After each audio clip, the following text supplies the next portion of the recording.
একজন আছেন, উনি হচ্ছেন হাবিবুর রহমান।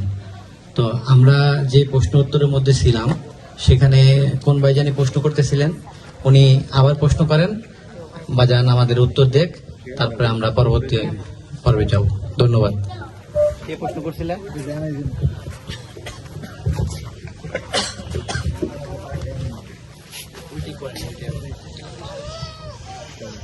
দয়াল গুরুর কাছে জানতে চাই, মা বাবা থাকা অবস্থায় মুর্শিদ ধরা যাবে কিনা?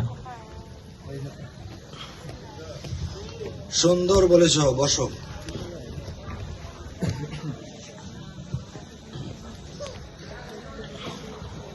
এখন আমাদের বুঝতে হবে আমাদের গুরু কয়জন এই পৃথিবীতে। আমাদের গুরু হিসাব করতে গেলে আমি যদি বলি যে প্রথম গুরুই হলো আমার মা। তিনি আমাকে ভাষা শিখাইছে, খুব মায়ার সাথে দয়ার সাথে আমাকে লালন পালন করছে। তিনি আমাকে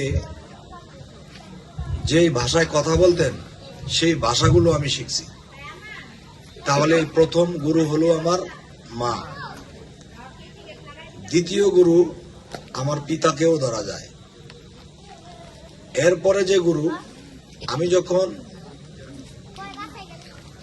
স্কুল কলেজে পড়ি তখন কিন্তু যে মাস্টার আমাকে শিক্ষা দিছে সেও কিন্তু আমার গুরু। এরা কিন্তু আমার সামাজিকভাবে জীবনে চলার পথে কিভাবে চলবো, কিভাবে কি করব, আমাদের জীবন ব্যবস্থার জন্য যে শিক্ষাগুলো দিয়েছে, এর মধ্যে একজন মা, আরেকজন আমার মাস্টার। ঠিক আছে, আমার মাস্টারও আমার গুরু। আরেকটি গুরু মুর্শিদ হলো যিনি আমাকে রুহানি জগতের পথ দেখাবে, রুহানি জগতের সাধনা দেবে, কিভাবে আমরা আল্লাহকে লাভ করতে পারি। এখন পিতামাতা এবং যে মাস্টার আমাদেরকে শিক্ষা দিয়েছে যে আল্লাহকে পাইবার জন্য যে নিজকে চিনতে হবে। আমাকে চিনতে পারলে আমি আমার রবকে চিনব, এই শিক্ষা কিন্তু একজন মুর্শিদ দিবে। তখন সেই মুর্শিদের কাছে গেলে তখন তিনি আমাকে সেই শিক্ষা, সেই সাধনা দেবে। তখন কোনো এক সময় আল্লাহ প্রাপ্ত হব আমি। ঠিক আছে, তাহলে কোনো গুরুই ছোট না, কিন্তু মুর্শিদ গুরু ধরার এটাই কারণ, সূরা কাহফের মধ্যে বলা হয়েছে, সূরা ফাতা 10 নম্বর আয়াতে বলা হয়েছে, হে রাসূল, আপনার হাতের উপর যারা হাত দিছে তাদেরকে বলে দিন তাদের হাতের উপরে আমি আল্লাহর হাত আছে। তাহলে রাসূলের হাতের উপরে যারা হাত দিছে তাদের হাতের উপরে আল্লাহর হাত আছে, তাহলে বায়াত এসে গেছে না? যারা আমার রাসূলের বায়াত নিল তারা আমি আল্লাহর বায়াত নিল, এই কথাও কোরআনে আছে। তাহলে বায়াত হইতে হবে না? তাহলে কোরআন যদি বলে বায়াত হইতে হবে, আর পৃথিবীর সমস্ত মানুষ যদি বলে হবে না, কোনটা মানব? তাহলে বায়াতের কথা আল্লাহ নিজেই বলছে।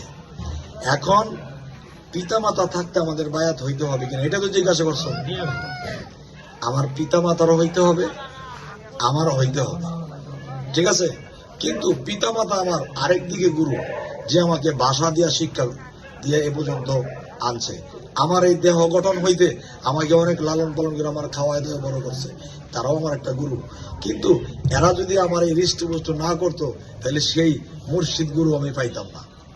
ঠিক আছে না? তাহলে রুহানি জগতে আল্লাহকে লাভ করতে, নিজকে চিনতে একজন কামিল মুর্শিদ লাগবে, এ কথা আল্লাহ কোরআনে বলছে। ঠিক আছে, কোনো সন্দেহ আছে? আচ্ছা, আবার অন্য কেউ বলো।